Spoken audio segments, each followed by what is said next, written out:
जय हिंद। नमस्कार दोस्तों, स्वागत है आपका अपनी सक्सेस पाठशाला में। आइए देखते हैं आज का करंट अफेयर्स 1 सितंबर का। हाल ही में दिल्ली के नए मुख्य चीफ सचिव कौन बने हैं? तो आप सभी लोग जानते हैं, धर्मेंद्र कुमार, नरेश कुमार, केजरीवाल या फिर बीके सक्सेना। तो आइए हम लोग बात करते हैं पहले बीके सक्सेना की। तो अगर इनकी बात करें तो ये कौन है? दिल्ली के उपराज्यपाल हैं। बीके सक्सेना कौन है? दिल्ली के उपराज्यपाल, दिल्ली के उपराज्यपाल हैं। केजरीवाल आप सभी लोग जानते हैं कौन है? ये दिल्ली के मुख्यमंत्री हैं।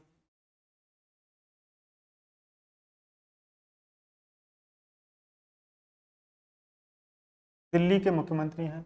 और धर्मेंद्र कुमार नरेश कुमार के स्थान पर कौन बनेंगे? धर्मेंद्र कुमार नरेश कुमार के स्थान पर दिल्ली के नए मुख्य सचिव बनेंगे। तो अपना उत्तर क्या रहेगा दोस्तों? धर्मेंद्र कुमार इसका सही उत्तर हो जाएगा, है ना। हाल ही में चर्चा में रहा तूफान सांसान ने किस देश में तबाही मचाई है? तो आप सभी लोग जानते हैं, जापान, भारत, ऑस्ट्रेलिया या फिर कनाडा। बताइए दोस्तों। अगर ऑस्ट्रेलिया की बात करें तो ऑस्ट्रेलिया में चक्रवाती तूफानों को किस नाम से जानते हैं? बिली विलीज के नाम से जानते हैं।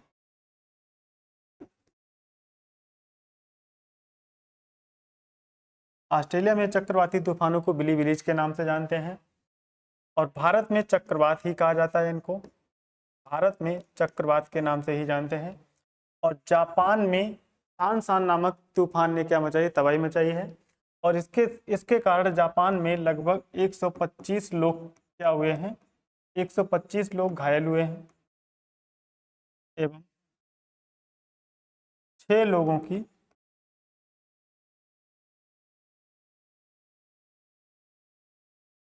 6 लोगों की मौत होने का आंकड़ा दर्ज किया गया है। हाल ही में राष्ट्रीय लघु उद्योग दिवस कब मनाया गया है? 30 अगस्त, 29 अगस्त या 30 जनवरी या फिर 29 जुलाई को? अगर हम लोग बात करते हैं 29 जुलाई की, तो 29 जुलाई को आप सभी लोग जानते हैं किस दिवस के रूप में मनाते हैं? बाघ दिवस के रूप में इसको मनाया जाता है। 29 जुलाई को कौन सा दिवस मनाया जाता है? बाघ दिवस मनाया जाता है। ठीक है। अगर हम लोग बात करें 30 जनवरी की, तो 30 जनवरी 1948 को महात्मा गांधी जी की हत्या होती है। इसलिए 30 जनवरी को कौन सा दिवस मनाते हैं? शहीद दिवस मनाते हैं। 30 जनवरी 1948 को क्या होता है? गांधी जी की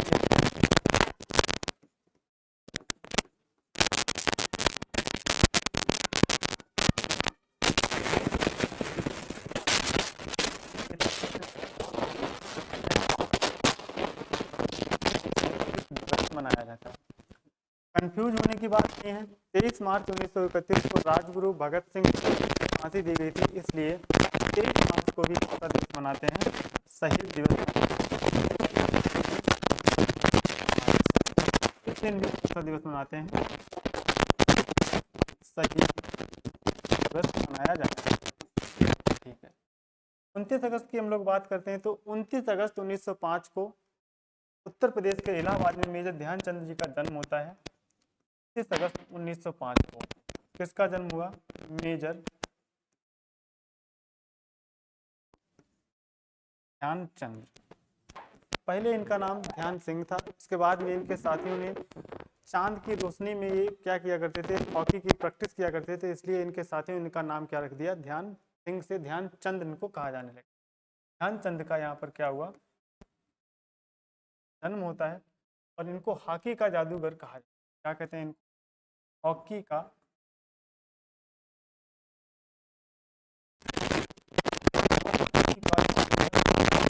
और इसके साथ साथ इनको और किस नाम से जानते हैं? गद्दा के नाम से भी इनको जाना जाता है। गद्दा। 29 अगस्त को कौन सा दिवस मनाते हैं हम लोग? राष्ट्रीय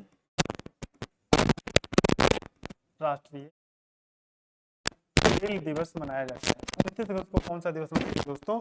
तो राष्ट्रीय खेल दिवस मनाते हैं। अपने सवाल का उत्तर क्या हो जाएगा? ऑप्शन नंबर ए फॉर आओ कभी हवेली पर। अगर हम बात करें राष्ट्रीय खेल दिवस कब मनाते हैं, तो 29 अगस्त को मनाते हैं।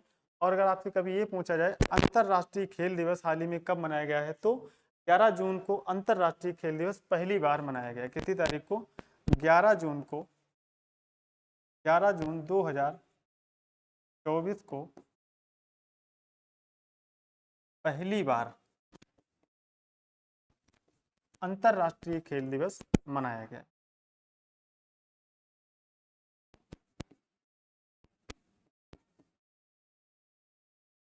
अंतरराष्ट्रीय खेल दिवस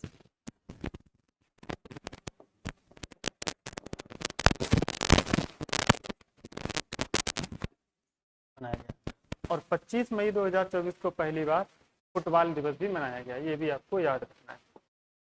हाल ही में रेलवे बोर्ड के अध्यक्ष एवं सीईओ बनने वाले दलित व्यक्ति कौन हैं? जया वर्मा सिन्हा, ज्योतिरादित्य सिंधिया, सतीश कुमार या फिर अश्विनी वैष्णव। जैसा कि आप सभी लोग जानते हैं कि अश्विनी वैष्णव की बात करें तो ये वर्तमान में कौन है? भारत के रेल मंत्री हैं। कौन है ये? रेल मंत्री हैं। और जया वर्मा सिन्हा के स्थान पर सतीश कुमार कौन बनेंगे? सतीश कुमार क्या बनाए जाएंगे? हाल ही में रेलवे बोर्ड के अध्यक्ष एवं सीईओ बनाए जाएंगे। ठीक है, किसके स्थान पर? जया वर्मा सिन्हा के स्थान पर 1 सितंबर से इनका कार्यकाल शुरू हो जाएगा, यानी आज से इनका कार्यकाल 1 सितंबर 2024 से इनका कार्यकाल शुरू होगा। कार्यकाल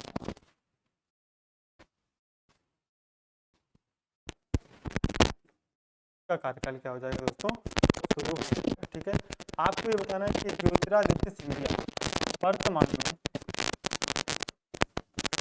में इनके पास कौन सा पद है?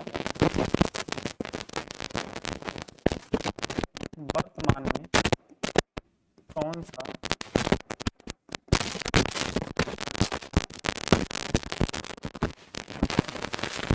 पहले इनके पास मंत्रालय था? नागरिक एवं उड्डयन मंत्री। और अभी वर्तमान में नागरिक एवं उड्डयन मंत्री किसके पास है? इंदिरा राममोहन नायडू के पास मंत्रालय। आपको बताना दूसरा भी कौन सा मंत्रालय के पास? कुलपति कौन बनाए जाएंगे? विनय कुमार, अरविंद लॉरेंस, आज हम लोग बात करेंगे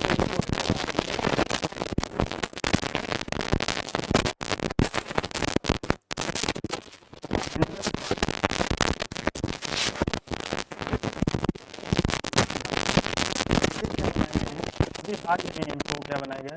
CISF का नया महानिदेशक बनाया। CISF का नया महानिदेशक बनाया। ठीक है, अगर हम लोग बात करें CISF की महिला महानिदेशक,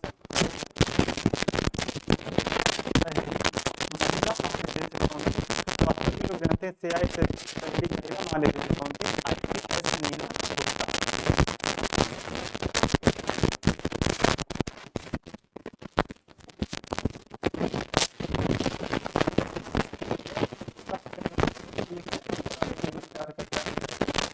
मंत्रालय के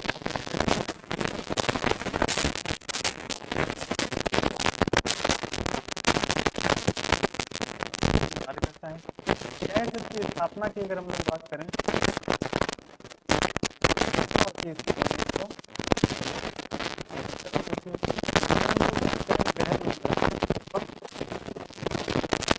अमित शाह गृह मंत्री कौन हुए? बाकी हमको बात कौन है?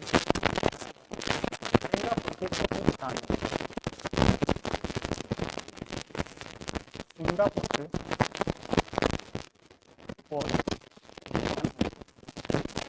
विनय कुमार स्थान पर बनेंगे अरविंद मंत्री के स्थान पर बनेंगे।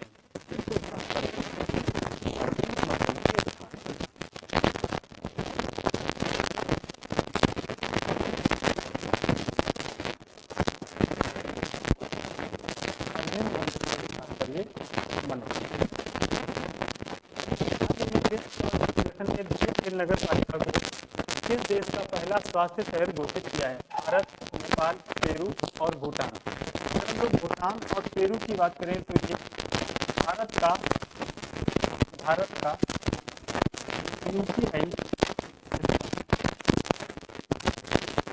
यूपीआई सिस्टम अपनाने वाले देश बने हैं।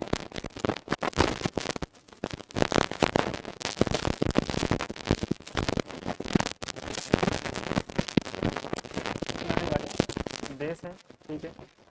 और नेपाल की बात करें तो ये अपने सवाल का क्या हो जाएगा, उत्तर हो जाएगा नेपाल का ही। भारत की बात करें तो भारत के सबसे स्वच्छ शहर कौन है, दो शहरों, एक सूरत और इंदौर। इंदौर ये क्या है, भारत के सबसे स्वच्छ शहर।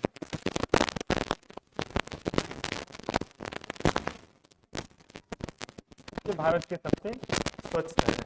नेपाल की अगर राजधानी की बात करें तो राजधानी क्या है, यहाँ पे बोलो, राजधानी यहाँ की है काठमांडू।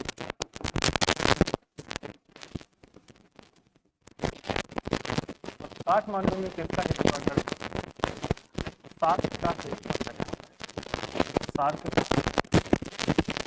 का हेडक्वार्टर यहाँ पर नेपाल की राजधानी काठमांडू है। पेरू की राजधानी की बात करते हैं तो यहाँ की राजधानी क्या है, आप सभी लोग जानते होंगे। पेरू की राजधानी क्या है, लिमा है। अगर भूटान की राजधानी की बात करते हैं तो क्या है, भूटान की राजधानी की बात करें तो कौन सी बोलो, थिम्पू यहाँ की राजधानी है। और मुद्रा की अगर बात की जाए कभी आपसे तो मुद्रा में भूटान की क्या रहेगी, नगुल ट्रम मुद्रा रहेगी यहाँ की, ठीक है। नेपाल के अगर आपसे प्रधानमंत्री पूछ लिया जाए तो हाल ही में कौन बनाए गए, नेपाल के प्रधानमंत्री केपी शर्मा ओली। नेपाल के पीएम कौन बने हैं,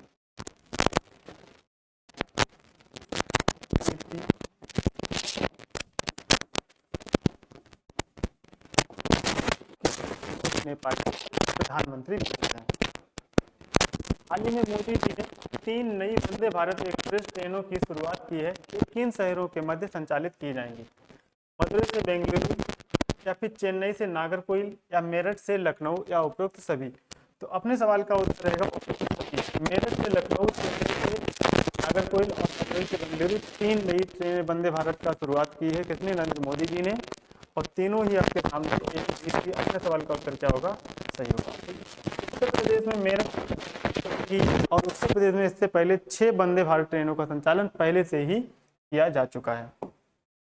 हाल ही में लोक लेखा किसे नियुक्त किया गया, केसी वेणुगोपाल, जगदीश कुमार या दिनेश कुमार त्रिपाठी या फिर श्याम निखिल। अगर हम लोग बात करते हैं ऑप्शन नंबर डी की, निखिल है यहाँ पर। और ये कौन ग्रांड मास्टर,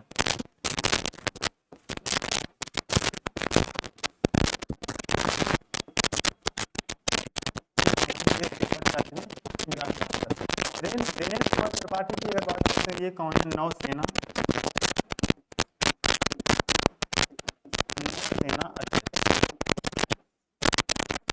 दिनेश कुमार त्रिपाठी का है नौसेना, ठीक है। अगर हम लोग बात करें सवाल का आंसर की तो आंसर क्या रहेगा अपना, वेणुगोपाल कौन बना के हाल ही में लोक लेखा समिति के अध्यक्ष हैं। अगर लोक लेखा समिति के बारे में पूछे, इसमें कुल सदस्यों की संख्या कितनी होती है, सदस्य कितने होते हैं इसमें, और इन 22 सदस्यों लोकसभा के कितने सदस्य होते हैं और राज्यसभा के कितने सदस्य होते हैं।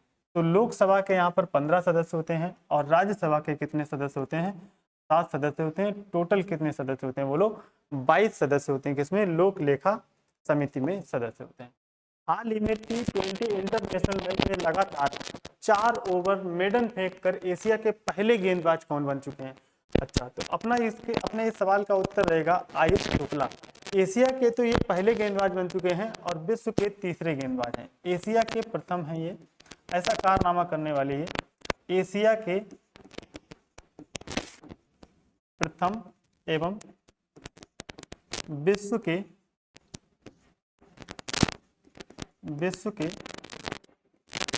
तीसरे गेंदबाज बन चुके हैं। अगर पूछा जाए आपसे किस देश से संबंध रखते हैं तो ये हांगकांग के, ठीक है। और लकी फर्ग्यूसन इनसे पहले, अगर ये विश्व के तीसरे हैं तो इनसे पहले 2 कौन रह चुके हैं, साद विनर जफर, ये कहाँ के थे, कनाडा के थे, ठीक है। और ये कहाँ के हैं, न्यूजीलैंड के,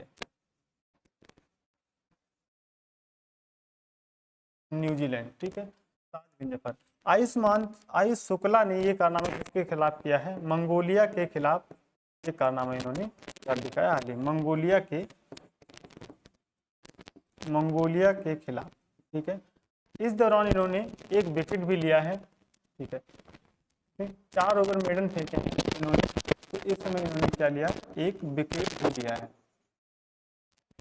एक विकेट भी लिया। और किस मैच में? International T20 world cup qualifier match में इन्होंने ये कारनामा करके दिखाया है। हाल ही में पैरा ओलंपिक के इतिहास में भारत को पहली बार पिस्टल शूटिंग में पद्म मेडल दिलाने वाली रुबीना फ्रांसिस का संबंध किस राज्य से है? आप सभी लोग जानते हैं पेरिस पैरा ओलंपिक खेल चल रहे हैं, पेरिस पैरा ओलंपिक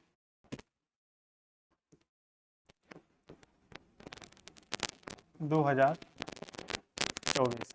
इनका आयोजन कहाँ हो रहा है? आयोजन फ्रांस, जो कहाँ की? फ्रांस की राजधानी पेरिस में इनका आयोजन हो रहा है। और आयोजन इनका कब से हो रहा है? 28 अगस्त से 8 सितंबर तक इनका आयोजन होगा। 28 अगस्त से 8 सितंबर तक इनका आयोजन होगा। तो अभी हाल ही में रुबीना फ्रांसिस का संबंध किस राज्य से है? ये मध्य प्रदेश की है। ठीक है, और इन्होंने ये 5वां मेडल जीता है। कौन सा? ये जो मेडल दिलाया इन्होंने, तो पेरिस ओलंपिक में ये 5वां मेडल,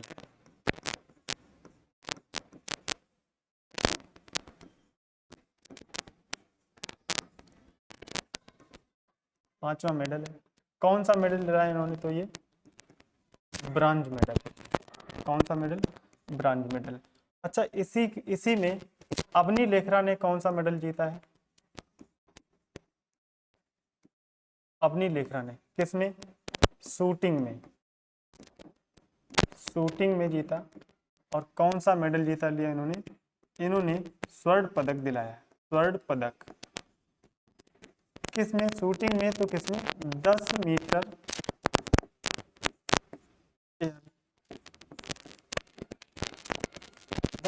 एयर शूटिंग में, एयर